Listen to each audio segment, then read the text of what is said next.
This is Delhi, the nation's capital, or maybe the most polluted capital city in the whole world. The average AQI, or the air quality index of Delhi, stays in the 150 range.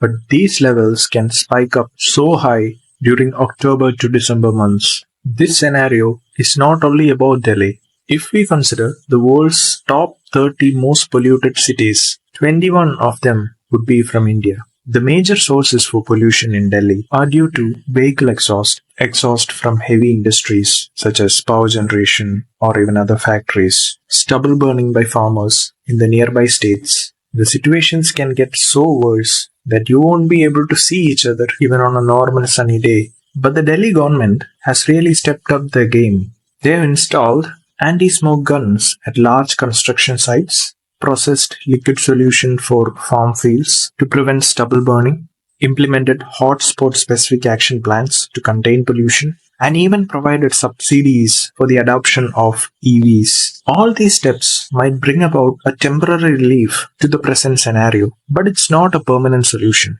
If we look closer, the main villain here is carbon and oxides of carbon that are being emitted due to the use of non-renewable fossil fuels. If we were to even bring a remote change in the situation, we will have to put a lot of money and effort in the transition from non-renewable sources to renewable sources of energy. Our Prime Minister, Narendra Modi, has set an ambitious goal to reach 450 gigawatts of renewable energy capacity by 2030. This was a giant leap and a possible one. This was India's big step for the transition towards a renewable energy. And on the other side, this is an opportunity for many companies to get their hands on a billion-dollar industry. And one of the first to make a move was Mukesh Ambani and Reliance. Reliance Industries' Jamnagar complex is the world's biggest oil refinery with a capacity to process about 1.4 million barrels of petroleum per day. This means that Reliance generated about 45 million tons of carbon dioxide emissions from its own operations,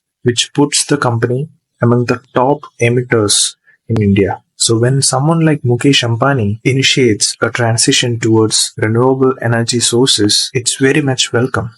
In the International Climate Summit of 2021, Ambani talked highly of green hydrogen and its potential of being a critical element in the world's decarbonization plans, because hydrogen, being carbon-free, is considered to be the best and cleanest source of energy. He even unveiled his plan to produce hydrogen under $1 per kilogram within a decade. So his initial plans are to bring the cost down to $2 per kilogram of hydrogen, which at present takes about $5 to $6. Out of the 450 gigawatt of renewable energy, Reliance plans to establish at least 100 gigawatts by 2030. Sunlight being so abundant in India, one can generate over 1,000 gigawatt of solar power, which would take less than 0.5% of the country's total land mass. The company would then use the power generated from this solar plant to produce hydrogen by electrolyzing water. So Reliance focus is really on hydrogen and its potential to disrupt the mobility and energy transition markets. So as a first step, they are developing the Dhirubhai Ambani Green Energy Giga Complex, over 5,000 acres in Jamnagar. It would be amongst the largest integrated renewable energy manufacturing facility in the world. The complex would have 4 gigafactories, which would cover the entire spectrum of renewable energy.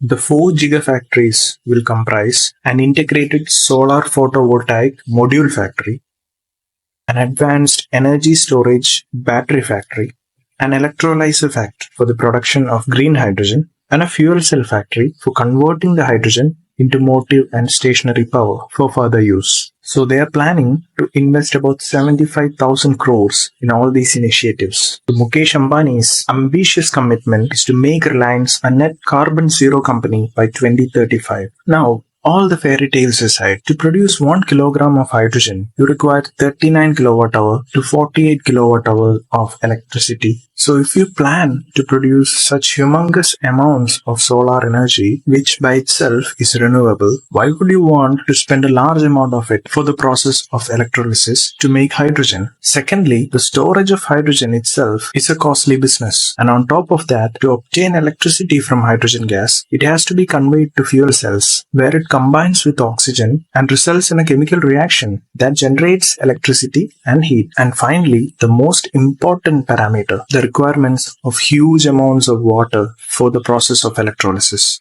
But yeah, if you could conduct electrolysis on seawater and produce hydrogen successfully, then it would be a groundbreaking discovery. But until then, these questions still remain. All that being said, there's no denying that renewable energy is the future, and all the efforts, even how big or small they are, has to be appreciated and looked out for.